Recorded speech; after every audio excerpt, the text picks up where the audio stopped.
Jasmine Crockett, a passionate congresswoman, confronts Mike Johnson, a Republican leader, over a controversial police immunity bill that shields officers from accountability. As the debate intensifies, Jasmine exposes shocking evidence of police brutality. With public trust at an all-time low, Jasmine demands a full investigation into police misconduct, challenging Johnson's efforts to protect the system. Will she succeed in holding law enforcement accountable, or will the political machine stand in the way of justice? Stay with us. This is a story worth every second of your time. Under the vaulted ceiling of the Capitol hearing chamber, a tense silence hung like fog before a thunderstorm.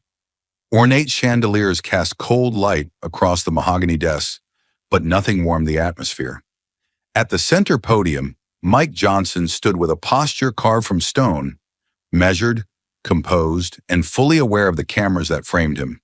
The room was packed with aides, legal analysts, victims' families, and skeptical reporters who knew this wouldn't be a normal hearing.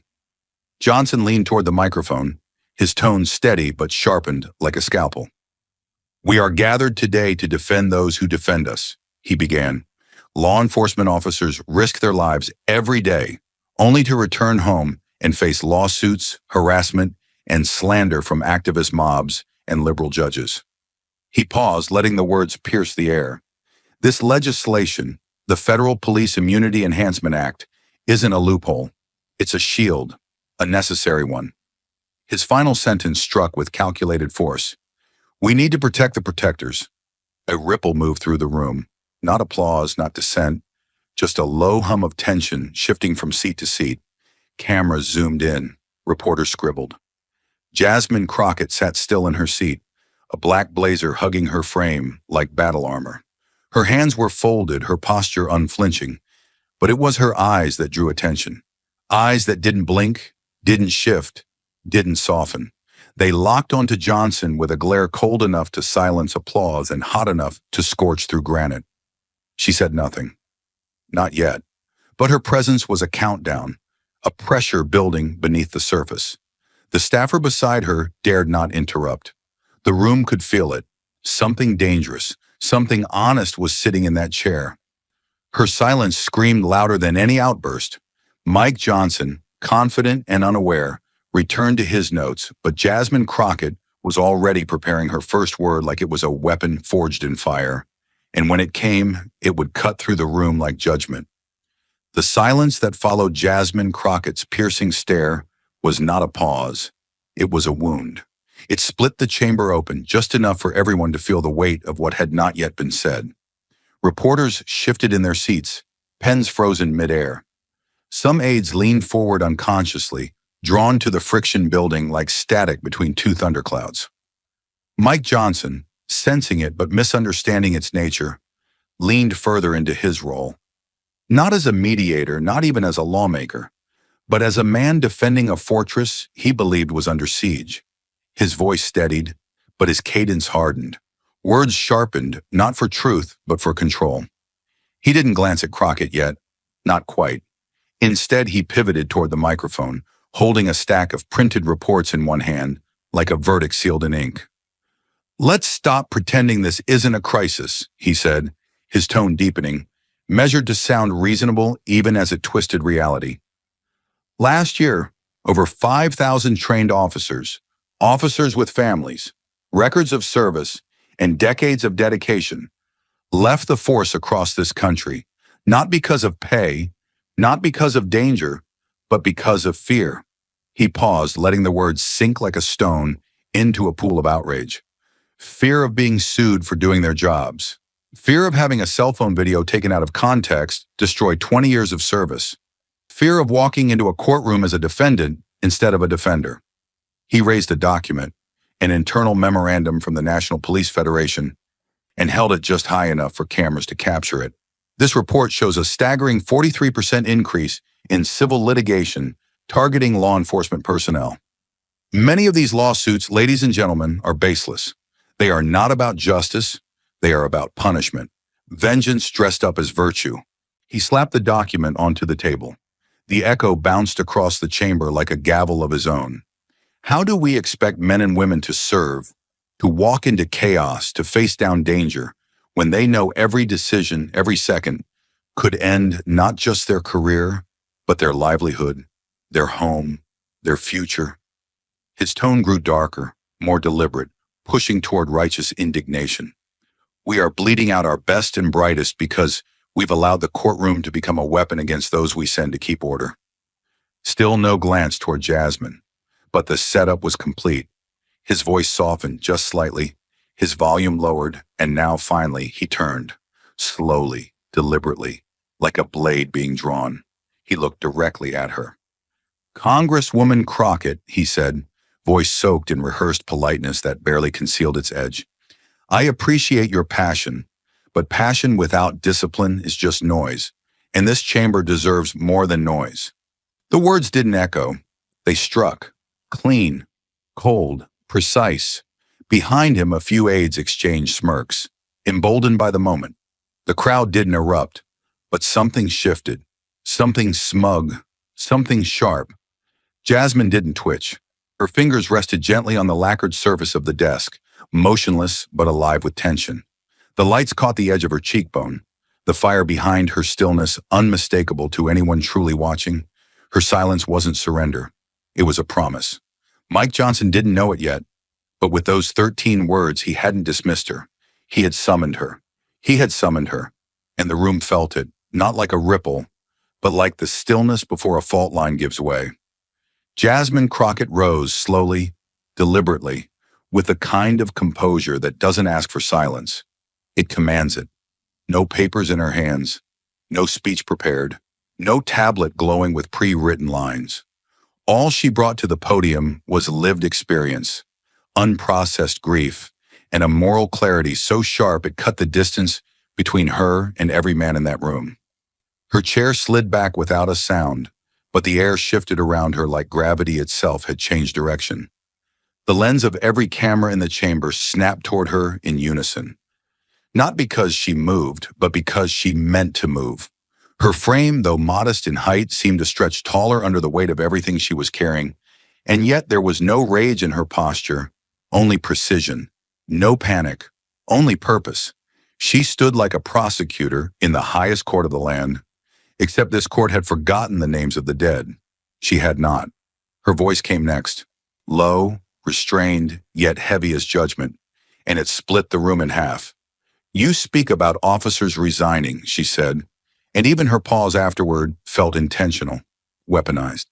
"I want to know, who speaks for the people who were shot dead and never got a day in court, never got an investigation, never even got a name read into this record?"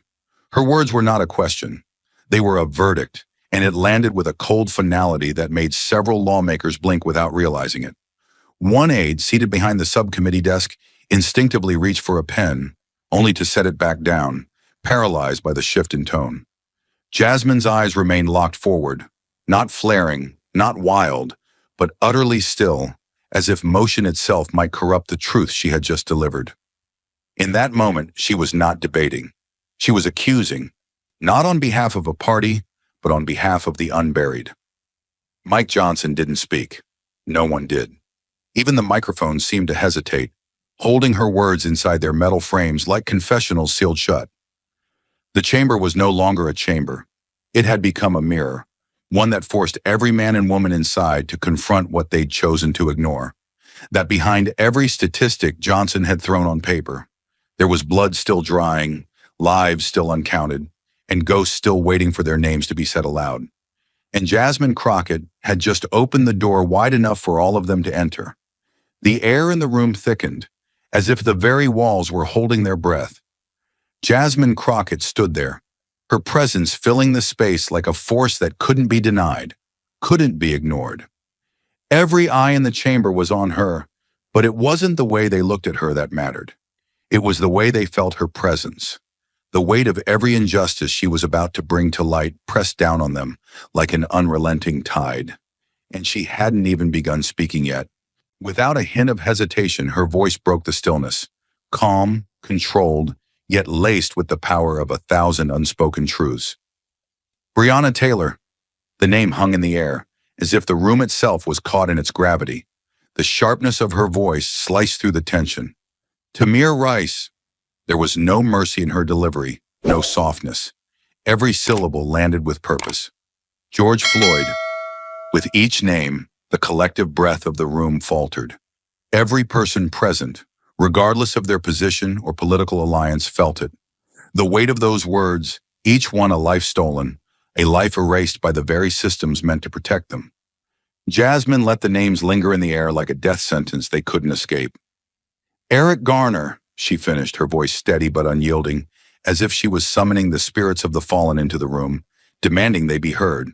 The room was silent, but it wasn't the peaceful silence of agreement. It was the silence of accountability.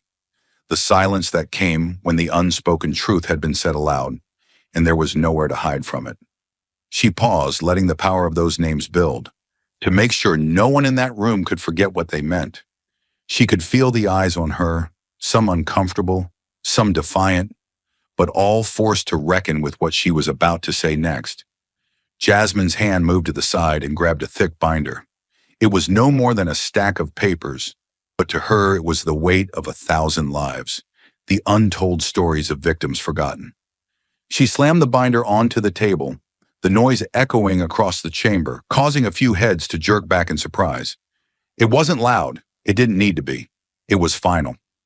This, she said, her voice firm and unwavering, this is a list of 217 civilians who were killed by law enforcement officers, their lives taken with impunity, with no consequences. Her hand hovered over the binder, but it wasn't just a document she was presenting. It was a living accusation, a testament to every death swept under the rug, every name erased by the machinery of power. 217, she repeated, letting the number roll off her tongue, as if saying it again would make them feel the gravity of it. 217 people who died, shot, beaten, choked, and not one officer was held accountable. The chamber fell deeper into silence. The weight of her words settled over them, suffocating, undeniable. Jasmine's gaze swept over the room, and for the first time, she let herself look at the faces of those who had always turned a blind eye. These aren't just statistics, she continued, her voice rising with the force of her passion, but still controlled, deliberate. These are lives. These were sons, daughters, mothers, fathers. These people were not just numbers on a sheet of paper. They were human beings, and their lives were worth no less than anyone else's. Yet they were silenced, erased, ignored by a system meant to protect them. Her eyes never left the faces of those who opposed her. She could feel their discomfort. She could feel them shifting under the weight of what she was saying. The room, the nation, could no longer hide behind half-truths and political rhetoric. Jasmine wasn't just speaking for herself. She was speaking for every mother who had lost a child to unjust violence, every victim who had never seen justice, every family left in the cold without answers. And with every name, with every page she turned in that binder, she made sure the room understood. You cannot look away anymore. As the last of her words hung in the air, a soft sob was heard behind her. A mother had begun to cry, her hands clutching a photograph of her lost son, the weight of that grief pressing down on her chest. Jasmine didn't look back. She didn't need to. She had already said everything that needed to be said. The sorrow in that room had already taken root. The room still hummed with the remnants of Jasmine's words, the names she had spoken hanging in the air like ghosts, unseen but unshakable. The heaviness of 217 lives, each taken with impunity, clung to the room like a thick fog. But Mike Johnson, despite the sudden weight of it all, remained unshaken. He straightened his suit, adjusting his tie with a practiced motion. His eyes didn't flicker. His voice was as cold and composed as ever, cutting through the tension like a razor. We cannot tear down an entire system based on the mistakes of a few individuals, he said, his words deliberate, each one calculated. His voice was firm, but there was an edge to it, a subtle arrogance creeping into his tone. Yes, there have been tragic incidents. Yes, some officers have gone too far. But we must not let these isolated cases define the entire law enforcement community. This system was built to protect. He paused for a moment, as though weighing the words carefully before delivering them with the full force of his rhetoric. We cannot let the media and political pressure force us to dismantle the very institutions that keep our communities safe. His gaze drifted over the room, searching for those who would rally behind his words. We cannot allow the actions of a few bad apples to define the entire tree.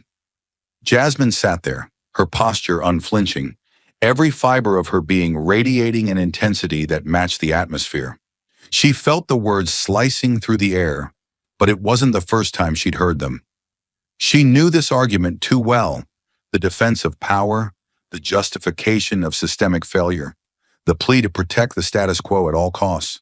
But this time, there was something different in the air. There was a deep, undeniable ache that could no longer be ignored, no matter how hard they tried to mask it. Mike Johnson continued, his voice now rising with the cadence of someone certain that his argument would win the room over. What we are talking about here isn't just a few bad decisions. It's about protecting those who risk their lives every single day. Law enforcement officers should not be treated as criminals simply because of the stories that sell in the media. We need to stop turning every police officer into a villain just because it's convenient for the narrative. He looked directly at Jasmine now, his eyes sharp, his smirk barely noticeable. The words were meant to sting, to undermine her credibility. He leaned forward slightly, just enough to signal a challenge, his next words dripping with condescension. "You've spent more time on social media than in actual lawmaking," he said, his voice smooth, mocking even. "Maybe that's why you confuse headlines with hard evidence." The room went still.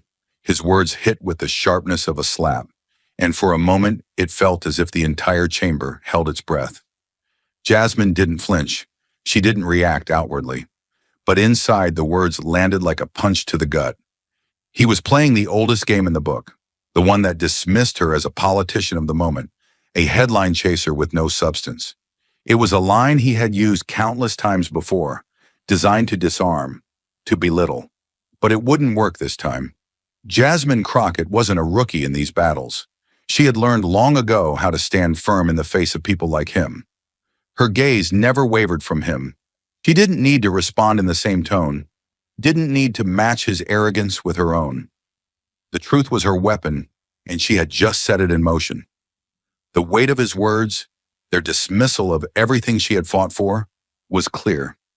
But Jasmine had a strength that came from years of watching the system fail, years of witnessing the consequences of that failure, and years of fighting to make those in power see the damage they had caused.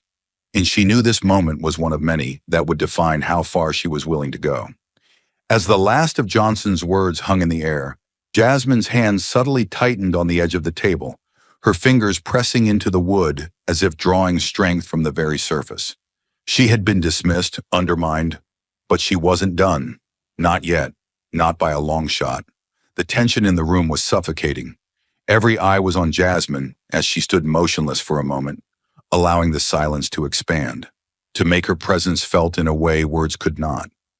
Mike Johnson had spoken with the authority of someone who thought he had all the answers. But Jasmine knew something he didn't, that the truth had a way of rising, no matter how deep they tried to bury it. She reached into her bag without a flicker of hesitation, as if she had already anticipated this moment long before the hearing began. Her fingers brushed the small USB drive, a nondescript piece of plastic that contained the weight of justice denied. Her gaze remained locked on Johnson, but it wasn't just him she was addressing now. It was everyone who had ever turned a blind eye to the truth, every person who had swept the pain of the voiceless under the rug of political convenience. She held the USB up, the small device reflecting the harsh light of the room. "This," she began, her voice steady but piercing, "is the truth you've been avoiding." The words echoed through the room, sharp and clear. She could feel the shift in the air as she pressed the button to play the recording. It was a simple gesture, but it felt like the prelude to an inevitable reckoning. The audio filled the room, muffled at first but clear enough to cut through the tension like a knife. The voice on the recording was unmistakable. A police officer, his tone dripping with a disturbing sense of entitlement. "Don't worry," the officer's voice sneered, low and casual. "I've got the law protecting me."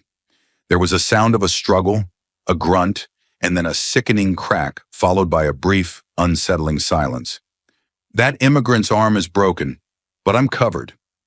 I'm untouchable. The words hung in the air, sickeningly final. Jasmine's eyes never left Johnson as the room erupted. Gasps, murmurs, and the unmistakable sound of disbelief filled the space. The recording had cracked open a dark secret that the system had tried desperately to keep hidden. The officer's words were not just those of a rogue individual, they were the embodiment of the rot that ran through the very core of the system Johnson had been defending. Jasmine had given them a window into the impunity, the arrogance, the corruption that was too often allowed to go unchecked. Mike Johnson's face turned a shade of pale Jasmine had never seen before. His jaw clenched, and for a split second, she saw him try to hold his composure. But the facade was gone. His fingers gripped the edge of the podium, knuckles turning white. His lips parted as if searching for a defense. But the words didn't come. How could they? The truth was too raw, too real for him to dismiss with a casual flick of the wrist. The weight of what had just been revealed was suffocating, and for the first time in the hearing, the room wasn't looking at him. They were looking at the undeniable evidence of a broken system. The noise that followed was deafening. The gallery erupted in outrage, voices rising in disbelief, some shouting, others sitting in stunned silence. But Jasmine didn't react to it. She didn't look at the crowd or the reporters' frantic scribbling. She kept her eyes locked on Johnson, waiting for him to find the words to defend the indefensible. She was patient, resolute. This was her moment. She had shown them the truth, and now there was no escaping it. The moment stretched on, and Jasmine remained steady. She had been in this fight long enough to know that the truth wasn't just something you fought for. It was something you had to make others face, whether they were ready or not. And Mike Johnson, for all his calculated rhetoric, wasn't ready for this. He had underestimated the power of what Jasmine had brought into that room. The recording had stripped away the layers of his defense, the polished arguments he had spent so long crafting, and now he was left exposed, nothing more than a man trying to justify the unjustifiable. Jasmine didn't need to say another word. The truth had already done its work. The room was a maelstrom of sound and fury, the echoes of the audio still rippling through the space. But as quickly as the noise had erupted, Mike Johnson sought to regain control. His face, initially pale from the shock of Jasmine's revelation, had now regained its practiced, steely composure. His eyes narrowed, his jaw tightened, and for a moment, his hands gripped the podium so tightly that his knuckles turned white. He was trying to suppress something that threatened to rise from beneath the layers of his political armor. But he knew better than to show weakness. He couldn't afford to lose this battle. Not in front of the cameras, not in front of his colleagues. His voice, when it came, was colder, harder, tuned to strike back. We cannot rely on unverified videos or audios to indict an entire institution, Johnson declared, his tone sharp and dismissive, as though the evidence Jasmine had presented was nothing more than an inconvenience. This is not about justice. This is about political theater. He straightened up, his posture signaling authority as if to remind the room who held the power here. His gaze flicked toward Jasmine, a flash of contempt crossing his features. What you've presented here is nothing more than a political stunt, turning law enforcement into the villain to score points for your agenda. The words hung in the air like smoke, but Jasmine didn't flinch. She didn't look away. Her expression was a mask of stillness, her body unmoving except for the faintest tightening of her fingers around the edge of the table. Johnson believed he could dismiss her, brush her off with another round of rhetoric. But Jasmine knew something he didn't. He had already lost. The tension built as he leaned further into the microphone, as if pushing the weight of his words deeper into the room. "This isn't a courtroom drama, Miss Crockett," he said, his voice dripping with disdain, calculated to belittle her and minimize the magnitude of what she had exposed. "You're not auditioning for a Netflix series, so spare us the theatrics." He smiled, but it was a smile that lacked any true humor. It was the kind of smile that said he believed himself to be above it all, above the accusations, above the truth Jasmine had just laid bare. Behind him, a few colleagues shifted in their seats, perhaps smirking along with him. But the room had already begun to tilt away from him, and Jasmine could feel it, the shift in the atmosphere, the subtle but irreversible change in the dynamic. Jasmine's eyes never wavered from his. She hadn't moved, hadn't spoken a word, but the silence she allowed to stretch between them was far louder than any verbal exchange. She could hear the indignant murmurs from the back of the room, the disbelief from the gallery, but none of it touched her. It was a deliberate, calculated calm. She wasn't just waiting for her turn to speak. She was waiting for him to reveal himself. And then, without warning, Johnson pushed further, his words now coming faster, harder, as if trying to assert some kind of dominance over the room. "If defending criminals is your idea of justice," he continued, his voice rising with self-righteous indignation, "maybe you're in the wrong chamber or the wrong country." The challenge in his words was clear. It wasn't just an attack on her character. It was an attempt to shame her for standing up for what was right, for daring to oppose the prevailing narrative. His words were calculated, meant to cut, to discredit her in front of the very people she was trying to reach. The room held its breath, but Jasmine's reaction was nothing like the shock he might have anticipated. She didn't flinch. She didn't lash out. Instead, she gave him a small, almost imperceptible smile, one that was more dangerous than any insult. Her eyes, cold and unyielding, remained fixed on him, unwavering. The stillness of her gaze, the quiet power she emanated, made his words feel like they had no place to land. She didn't need to raise her voice or escalate the tension. She was already in control of the room. Then slowly, deliberately, she spoke. "Do you want me to bring the victim in here, Mr. Johnson?" The question hung in the air with the weight of an executioner's sentence. It wasn't a challenge. It was an offer. The room went silent again. Jasmine's words were a calm invitation, a challenge to the man who had just accused her of playing a game. The way she said it, so simply, so directly, rendered Johnson's accusations meaningless. She had just turned the tables. She was no longer the politician defending an idea. She was a voice for the silenced, a witness to the truth he had tried to bury. The silence that followed her words was almost unbearable. Johnson opened his mouth to respond, but the words caught in his throat.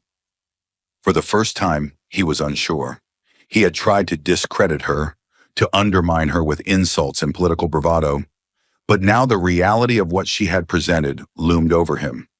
Jasmine had just made him look like a man desperately clinging to a lie, a man trying to protect a system that had failed too many people for far too long. And in that silence, Jasmine stood, unshaken, while the weight of everything she had exposed hung in the air like a final judgment. The room was suspended in a charged silence, heavy with the gravity of what Jasmine had just revealed. The room's tension felt palpable, thick enough to suffocate. Jasmine knew that exposing the system for what it was had only just begun. The weight of 217 lives hung in the air, demanding something more than words, more than rhetoric. Now it was time to show them the faces behind the names, the pain behind the statistics. She motioned for someone in the back to step forward. A woman, her face drawn with grief, yet there was an undeniable strength in her bearing. Her dark skin was like the earth beneath her, weathered but enduring. She walked slowly, each step heavy with purpose. There was no hesitation, no fear in her stride, but the silence that followed her was deafening. She had lived through something that should have been impossible, an injustice that had swallowed her entire world. Jasmine's voice was calm, almost reverent as she addressed the room. "Please tell us your story," she said, knowing that the woman had waited too long to have her truth heard. The woman standing before the committee now, her hands trembling just slightly, took a moment to steady herself before speaking. The grief was there, in the sharp tremor of her voice, but underneath it was something far more powerful, a raw, unstoppable courage. "My son," she began, her voice shaking but clear. "He was 17. A boy just starting his life. He had dreams. He didn't carry a weapon. He wasn't a threat to anyone. He was just waiting in a parking lot. That was his crime." She paused, blinking hard to hold back the tears. The room was still, hanging on every word she spoke. "They pulled him out of his car, just like that. No reason, no explanation. They threw him to the ground. My son was begging them, trying to explain, trying to tell them he was just waiting for a friend. But they didn't care." Her voice cracked, and she took a sharp breath, trying to compose herself. They beat him. They hit him again and again until he couldn't breathe. He cried out. He begged. He was 17, and the words faltered in her throat. She couldn't say it. She didn't need to. The pain was too much, and the room felt it too. A tear slipped down her cheek, but her voice held firm, powered by a truth she couldn't deny anymore. And when he was gone, when my son was lying there, on that cold concrete, those officers just walked away. They didn't stop. They didn't even look back. My son died, and they walked away. Her hands clenched into fists, but her voice remained steady, cutting through the air like a blade. No charges, no investigation. They let him die, and they didn't even have the decency to pretend they cared. The room was unnervingly still, as though time had stopped moving. Jasmine watched, her gaze unwavering, her heart heavy with the weight of this mother's grief. The woman's voice trembled, but she didn't falter. I just want to know, who will answer for his life? Who will answer for the last words he said? Who will answer for the life they stole from me? Her voice broke completely, and the room felt the power in the question. Raw, aching, unrelenting. Tears flowed freely now, her face contorting in pain that had been buried for too long. The quiet sobs of the woman filled the room, a painful reminder of the cost of the laws they protected. Jasmine didn't speak immediately. She allowed the silence to stretch, to settle in, to make every single person in that room feel the immense weight of the words they had just heard. Then Jasmine spoke, not with anger, but with the quiet intensity of someone who had been fighting for far too long, someone who had lived with this pain. This, she said, her voice unwavering, is what we are talking about. This is what Mike Johnson is defending. The system that leaves mothers like this with no answers, no justice, no peace. This is the reality of the law they want to protect. She let the words linger in the air, heavy and undeniable. This mother, this woman who has lost her son, who will never get to hear his laugh again, to watch him grow into a man, she deserves justice. But instead, she gets a system that allows those who killed him to go free. Jasmine's eyes swept across the room, challenging anyone to deny the truth of what she was saying. What do you say to this woman? What do you say to her pain? Do you tell her that the system is fine? That it works? Jasmine's voice had risen, but there was no anger in it, only the raw, palpable grief of someone who had seen too much. The room was silent now, suffocating under the weight of her words, and for the first time in that hearing, it felt as if the world had stopped, the only thing left being the truth of a mother's loss, the truth of a system that had failed her, and the truth that Jasmine was demanding be heard. The room seemed to contract under the weight of the woman's testimony, each word she spoke pressing down harder, as though the very air was being squeezed out of the space. The mother's grief, raw and relentless, had pierced through the polished veneer of Mike Johnson's calm. But it hadn't broken him, at least not yet. His face remained composed, though the faintest tremor in his hands betrayed a crack in his armor. He had heard it before, the sob stories, the emotional pleas, the calls for justice. But he wasn't moved by emotion. He was a politician, trained to weather storms like this. He knew how to hold a position, how to bury inconvenient truths beneath the weight of his rhetoric. With a sharp inhale, Johnson adjusted his position, his hands resting flat on the podium. The sound of his voice sliced through the thick silence like a surgeon's scalpel, precise and clinical. Thank you for sharing your personal story, he said, his tone smooth, almost too practiced. But let me remind you, emotion cannot replace policy. His words were spoken with such practiced authority, as though his simple acknowledgement of the woman's pain were enough to absolve him of any deeper responsibility. We cannot allow individual tragedies, no matter how heartbreaking, to dictate the policies that affect an entire nation. He straightened his back, the posture of a man prepared to dismiss what could not be easily explained away. The room seemed to hold its breath, the camera flashes almost coming to a standstill as the collective focus shifted back to Johnson. He leaned slightly forward, his voice gaining an edge as he shifted from politician to advocate of the system he was defending. This bill, he said, his voice rising with a hint of finality, is not just legislation. It is a symbol of the restoration of trust. It's about reinstating faith in the law enforcement community. We cannot allow the actions of a few to undermine the integrity of the many. The law is about stability, about justice, and this bill is the first step toward fixing what's broken. He paused, the self-assurance in his words enough to fill the room with an almost suffocating certainty. Jasmine Crockett stood motionless, her eyes never leaving his, the tension in the room palpable. She had heard this all before. She had listened to the same line of defense in courtroom after courtroom, from the same kind of men, with the same smug certainty in their voices. She knew what came next. The deflection, the justification, the attempts to sanitize the brutal truths that people like her had witnessed, time and time again. She wasn't surprised by his rhetoric, but she was going to make sure it didn't go unchallenged.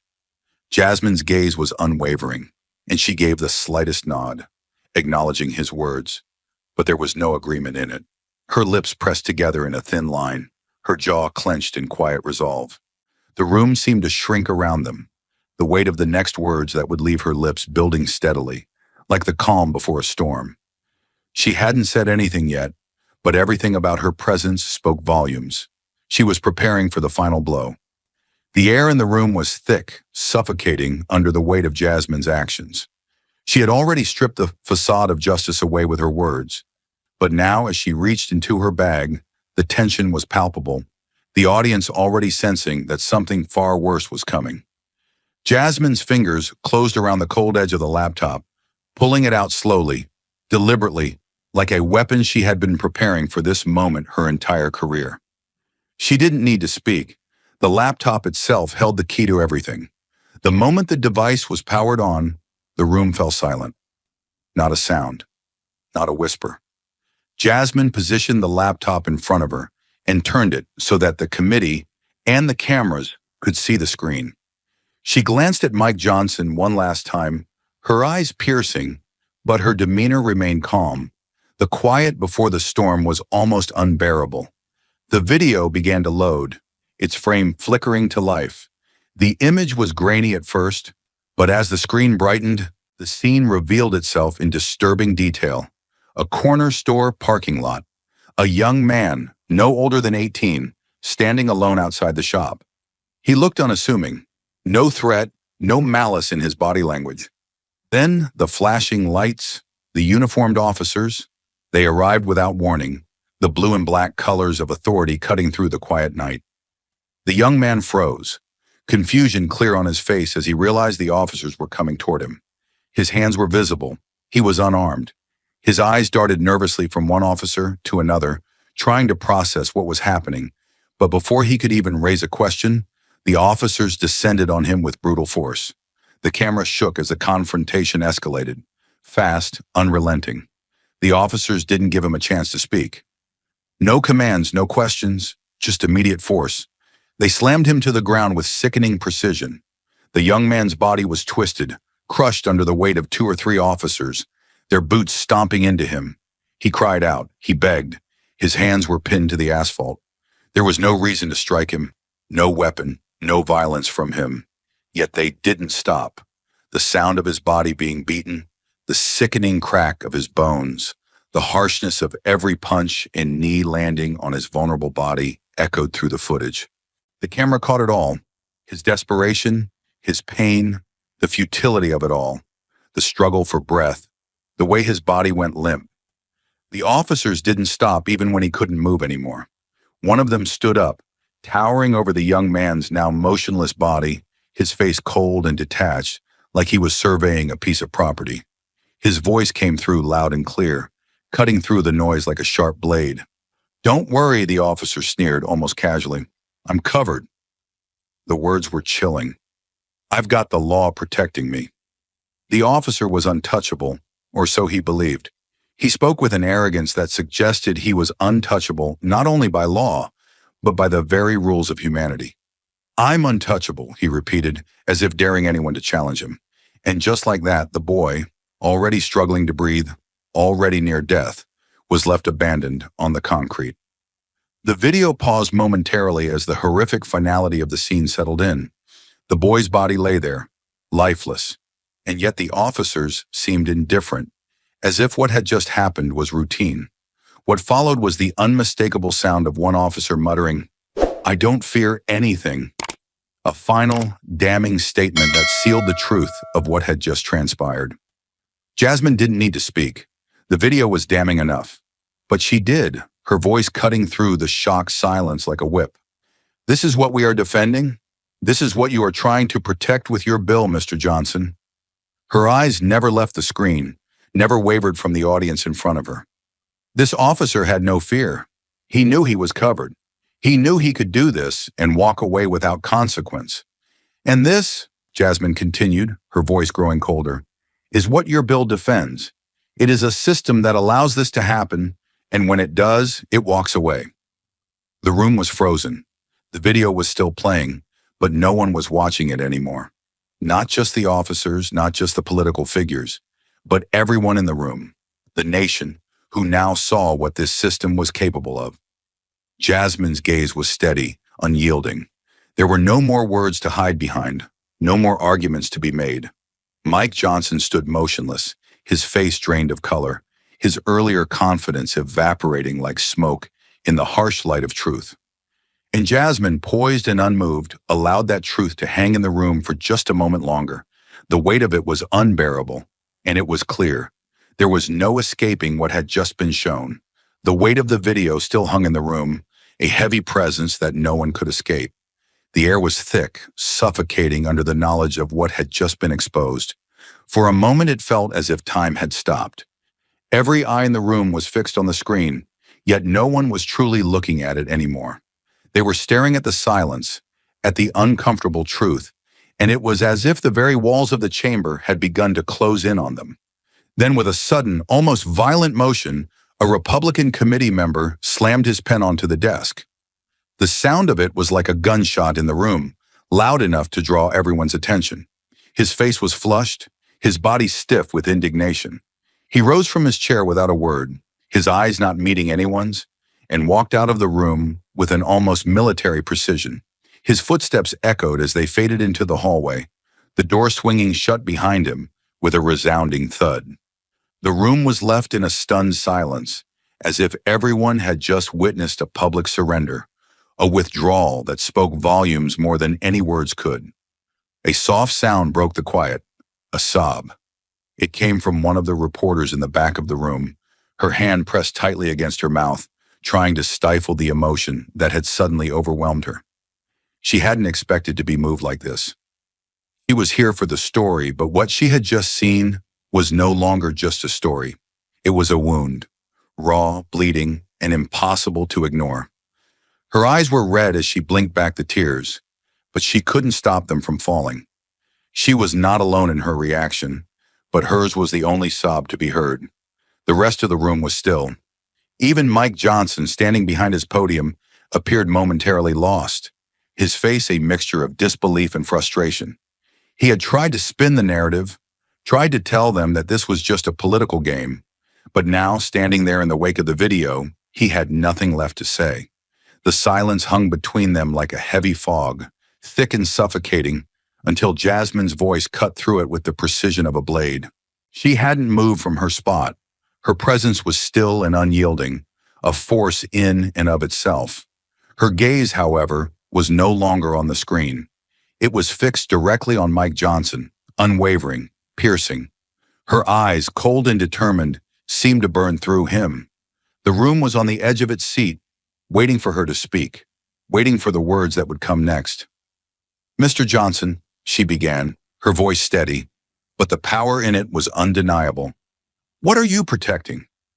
The question hung in the air, a simple one, but one that was meant to unearth the truth, to drag it kicking and screaming into the light. She leaned in slightly, not just to address him, but to make sure everyone in the room could hear it, feel it. "Are you protecting order?" Her voice grew slightly but still controlled, each word meticulously crafted to land with devastating effect. "Or are you protecting the right to kill, with no accountability, no justice?" The room seemed to collectively inhale. Johnson's jaw tightened, his hands gripping the edges of the podium, as though the very action would keep him grounded. He knew what she was doing. He knew the stakes. But he wasn't prepared for the directness of her assault. He wasn't prepared for her to strip away the veneer of politics and confront him with something far simpler, more primal. The choice between protecting a broken system or protecting the lives of the people it was supposed to serve. Jasmine's eyes never left him. There was no hesitation, no wavering in her gaze. It was as if she had already seen his answer, already known how he would react, and was prepared for it. But she wasn't letting him off the hook. Not this time. "What are you protecting, Mr. Johnson?" Her voice was now more forceful, and the question became a challenge. "Are you defending law enforcement, or are you defending lawlessness?" The words weren't just accusations, they were a mirror. They reflected everything Johnson had tried to protect: his career, his legacy, his vision of law and order, and shattered it in an instant. He could no longer stand behind the shield of political rhetoric. He could no longer hide behind the tired tropes of protecting the police. The evidence was right there in front of him. He had failed to acknowledge the victims, the pain, the real lives lost in the wake of the law he claimed to defend. For a moment, Johnson stood there, speechless. His lips moved, but no words came out. The room, which had once been dominated by his voice, was now taken over by Jasmine's unflinching stare. She had stripped him of his defenses, exposed the heart of his argument for what it was: a shield for a system that allowed tragedy after tragedy to unfold without consequence. His face reddened, his expression hardening. But Jasmine didn't back down. She didn't flinch. She wasn't going to let him bury this with more empty rhetoric. Behind her, the gallery remained still. The reporters were scribbling furiously, capturing every moment, every word. But the eyes in the room were on Jasmine, watching her as she pressed forward with a quiet intensity that could no longer be ignored. "You have spent your time," she said, her voice low but unwavering, "fighting to protect a system that protects nothing but itself. And you stand here, in the face of everything we've seen, and you dare to lecture us about law and order?" Her voice broke through his defenses like a tidal wave. "You cannot look at what just happened and say that this bill is about justice." She paused, allowing the weight of her words to settle. "This bill is not about justice, Mr. Johnson. It is about keeping people in power, no matter the cost." The tension in the room was now at a boiling point. Jasmine had turned the table. Mike Johnson's carefully constructed arguments now lay in ruins, shattered by her unflinching truth. Her eyes, still locked on his, were unyielding, cold as steel. She had just given him his moment to defend himself, but there was nothing left to say. As the room shifted, people leaned in closer, hanging on her every word, waiting for the final strike. Jasmine stood like a force of nature, the weight of her words still ringing in the air. Mike Johnson had lost his footing, but Jasmine had only just begun to expose the truth. The battle wasn't over. It had only just started. The silence in the room was deafening, oppressive even, as the video continued to play. The footage had struck with the force of a hurricane, devastating everything in its path. The chaotic sounds from the recording were still lingering in the air, like the screams of a victim too often ignored. And now, as the final scene unfolded, the weight of the truth was undeniable.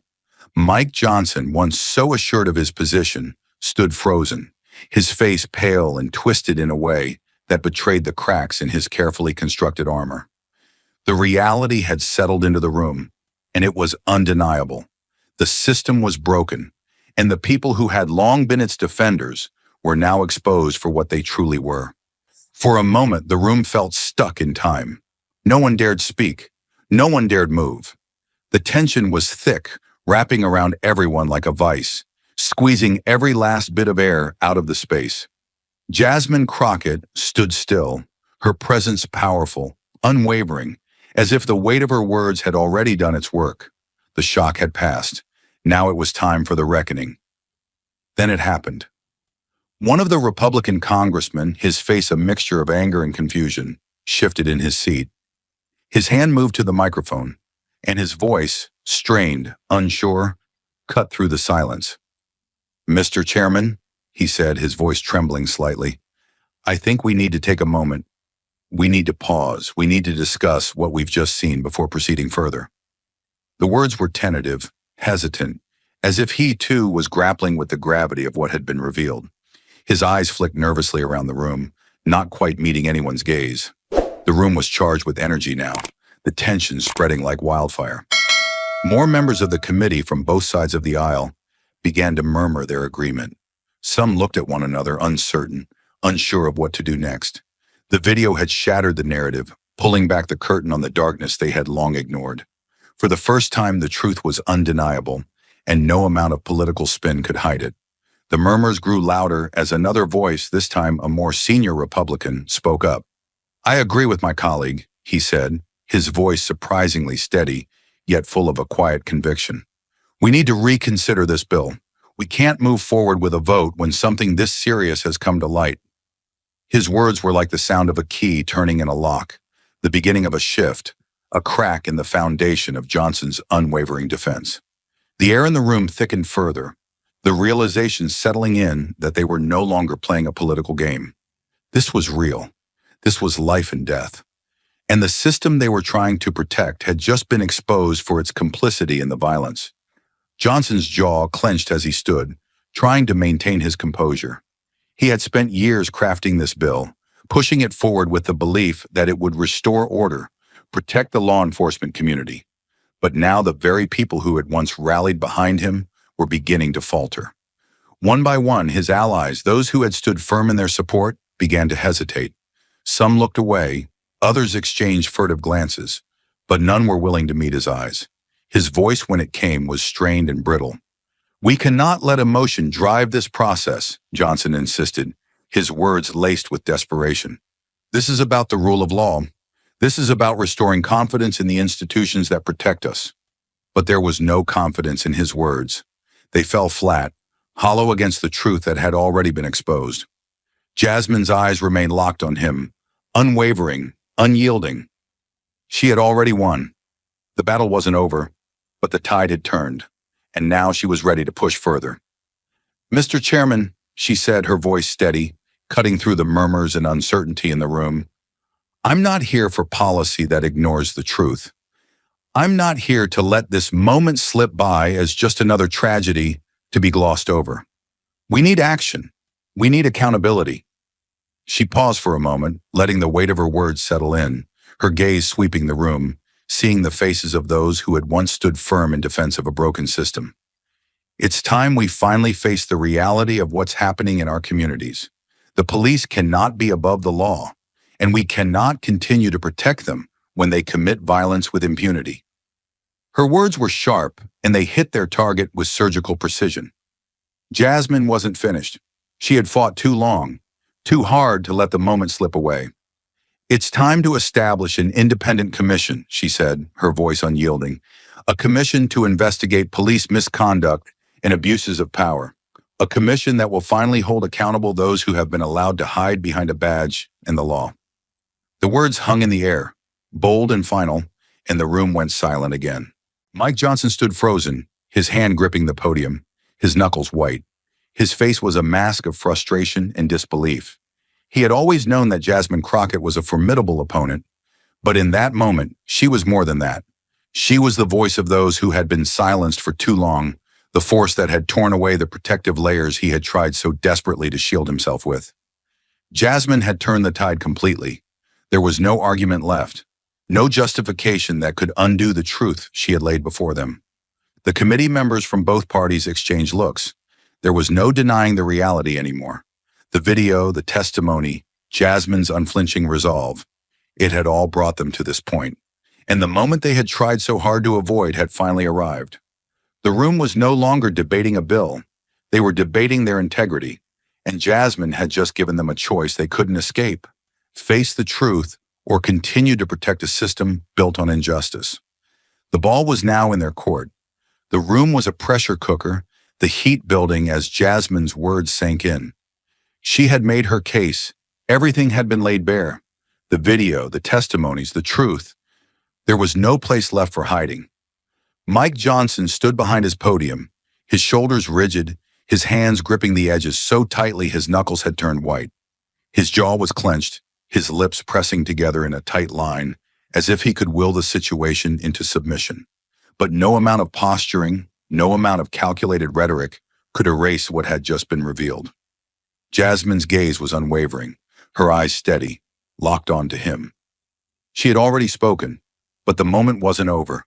There was one final cutting question she had to ask, a question that would pierce through the last of his defenses. The room seemed to exhale as she took a step forward, her voice cutting through the murmur that had begun to rise. "Mr. Johnson," she began, her tone steady but seething with quiet intensity. "You've talked about protecting law enforcement. You've talked about restoring trust. But you've ignored one critical thing." Her eyes never left his, unwavering, like a force of nature, calm but unyielding.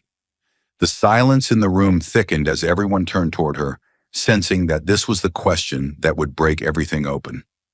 Jasmine's voice dropped, the words measured but carrying the weight of 1,000 lives. "If you were a father," she said, each word drawing the room in closer. "If you were the father of a son who had been beaten to death by police, no weapon, no resistance, would you still be writing this bill? Would you still stand behind it?" The room fell into a profound silence. The question hung there, unanswered, thick with implication. The tension was suffocating. It wasn't just a question about law anymore. It was a question about empathy, about humanity. It was a question that, for the first time in this entire debate, stripped away the political games and placed the truth of human suffering right in front of everyone. The eyes of the committee were fixed on Mike Johnson, their expressions a mix of disbelief and anticipation. Would he answer? Could he answer? How could he? Jasmine stood firm, her posture unshaken, her eyes never leaving his. The question was out there now, and no amount of deflection or political spin could undo the force of it. Mike Johnson's face twitched. For a brief moment, the man who had been so confident, so assured in his defense of the bill, seemed to crack. His mask slipped, just slightly but enough for everyone to see. His mouth opened as if he was about to speak, but no words came. His breath hitched, and his chest rose and fell with a nervousness he hadn't shown before. The silence in the room deepened. The camera zoomed in slowly, almost imperceptibly, focusing on his face. Once a mask of confidence, his expression was now betraying him. His eyes darted around the room, no longer holding the same sense of control. He was searching, almost desperately, for something, anything, that could allow him to answer, to deflect the question, to reassert his position. But there was nothing. The weight of Jasmine's words, the starkness of the reality she had just placed in front of him, was too much. The room was no longer just waiting for his response. It was holding its breath, waiting for the answer that would reveal everything. The camera zoomed in closer, capturing every flicker of uncertainty, every moment of hesitation. For the first time in the entire hearing, Mike Johnson looked vulnerable, his face pale, his eyes wide, his lips trembling as he tried to force a response. But it wouldn't come. The question had shattered the facade. Jasmine didn't need to press him further. The power of the moment lay in the question itself, the simple, brutal honesty of it. A father, a son, a death that could not be explained away. And Mike Johnson, for all his political maneuvering, had no answer to that. Not an answer that would satisfy anyone in that room. Not an answer that could ever justify the law he had been defending. Jasmine took a slow breath, her lips curling into a small, knowing smile. It wasn't one of triumph. It was one of quiet understanding. She had done what she came to do. She had exposed the raw truth that no amount of political deflection could hide. She hadn't needed to shout. She hadn't needed to escalate. The truth had spoken for itself, loud and clear, and it had left Mike Johnson speechless. The camera continued to linger on his face, capturing the moment of realization, the loss of confidence, the defeat that couldn't be covered up. Behind him, the other committee members shifted uncomfortably in their seats. The realization was spreading. This wasn't about law anymore. This was about human lives. This was about the people who had been sacrificed on the altar of a system that had failed them. The silence in the room stretched on, and Jasmine stood there, unflinching, waiting. The power of her question had already done its work. It had broken Mike Johnson. It had broken the narrative, and there was no going back now. Thank you for watching until this moment and for standing with us on this journey for justice. Your support means everything. Like, subscribe, and turn on notifications so you never miss what's next. And we'd love to hear your thoughts. Leave a comment below and let us know what moved you most in this story. Together, our voices make a difference.